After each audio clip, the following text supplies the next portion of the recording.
አሐዱ አምላክ አሜን።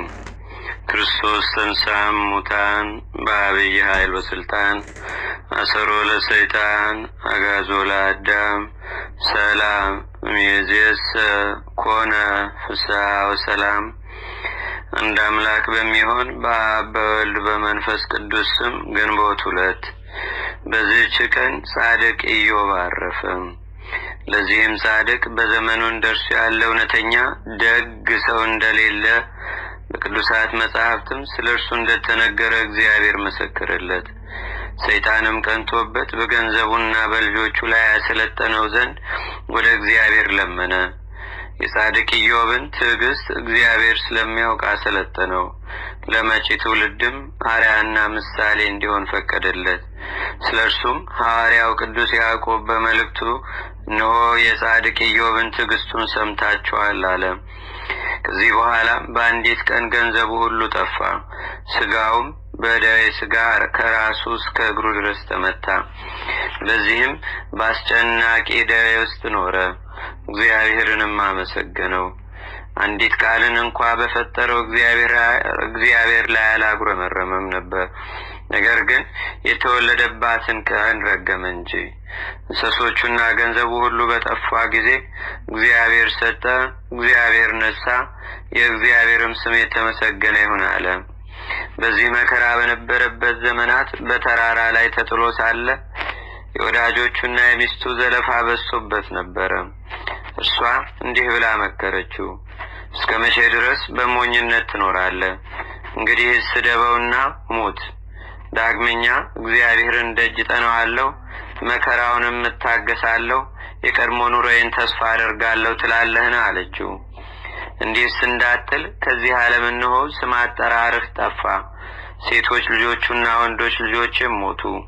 እኔም 9 ወር ሳረግዝ ሳምጥ ስወልድ ላይረቡኝ ላይጠቅሙኝ በከንቱ ደከምኩ። አንተም በመግል ተውጠህ በትል ተከበህ ትኖራለህ። ሌሊቱን ሁሉ ስትዛብር ታድራለህ።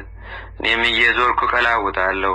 ከአንዱ አገር ወደ አንዱ አገር፣ ከአንዱ ቤትም ወደ አንዱ ቤት እሄዳለሁ። ከድካሜ በእኔ ላይ ከመጣውም ከችግር የማርፍ ዘንድ ከጧት ጀምሮ ፀሐይ እስኪገባ ድረስ እጠብቃለሁ። አሁን ግን እግዚአብሔርን የማይገባ ቃል ተናግረኸው ሙት አለችው።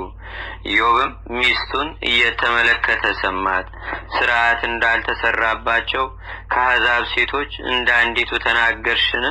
ከዚህ ቀድሞ በጎውን ነገር ከእግዚአብሔር እጅ ተቀበልን። ከዚህ በኋላ መከራውን አንታገስምን አላት። በዚህ ባገኘው መከራ ሁሉ ኢዮብ ጌታን የበደለው በደል የለም። ኢዮብም ወርቅ በእሳት እንዲፈጸም ፈጽሞ ተፈተነ። እግዚአብሔርም በደመና ውስጥ ተነጋገረው። ከተናገረውም በኋላ ከደዌው ፈወሰው። ጥሪቱን ሁሉ ከቀድሞ እጥፍ አደረገለት። ሌሎች ልጆችንም ሴቶችና ወንዶችንም ሰጠው። ኢዮብም ከደዌው ከተፈወሰ በኋላ 170 ዘመን ኖረ። የኖረውም ዘመን ሁሉ 248 ዓመት ነው። በበጎ ሽምግልና እግዚአብሔርንም አገልግሎ በሰላም አረፈ። ለእግዚአብሔርም ምስጋና ይሁን። እኛንም በዚህ ጻድቅ ሰው ጸሎት ይማረን፣ በረከቱም ከእኛ ጋር ለዘላለሙ ትኑር አሜን። ሰላም ለኢዮብ ዘጥበበ ሰማይ ንድቅ ወዘወይነ ትፍስት ዝቅ አክሊለ ሕይወት ነሳ ወእድሜ ወማዕር ርሁቅ በሕማም ወተጽናስ ተመኪሮ ዝንቱ ጻድቅ ከመ በእሳት ይትሜከር ወይትፈተን ወርቅ። በዚህችም ቀን የመንፈሳዊ ማህበር አባት የአባ ጳኩሚስ ረድ የከበረ አባት ቴዎድሮስ አረፈ። ይህም አባት በገድል የተጠመደ ትሁት፣ ቅን፣ ታዛዥ፣ በበጎ ስራም ፍጹም ነበረ። ከአባ ጳኩሚስም ዘንድ ከታናሽነቱ ጀምሮ መነኮሰ። ለፈጣሪውም እንደሚታዘዝ ይታዘዘው ነበር። ስለዚህም አባ ጳኩሚስ እጅግ ወደደው። በላዩም የመንፈስ ቅዱስ ጸጋ አድራበታለችና በአንድነት ለሚኖሩ መነኮሳት ሁሉ አጽናኝና አረጋጊ ሆነ። ጥበብና እውቀት ነበረውና በእድሜው ሕፃን ሆኖ ሳለ አባ ጳኩሚስ ገሳጭና መካሪ አድርጎ ሾመው። ከአባ ጳኩሚስም ዕረፍት በኋላ በአባቱ ጳኩሚስ ፈንታ አበምኔት ሆኖ ተሾመ። ይህም አባት ትሕትናው የበዛ ነው። ከዚህ ከኃላፊውም ዓለም ክብር ይሸሽ ነበር። የአገልግሎቱንም በጎ ሥራ ፈጽሞ ወደ ወደደው እግዚአብሔር ሄደ። ለእግዚአብሔርም ምስጋና ይሁን። እኛንም በዚህ ጻድቅ ጸሎት ይማረን፣ በረከቱም ለሁላችን ትድረሰን ለዘላለሙ አሜን።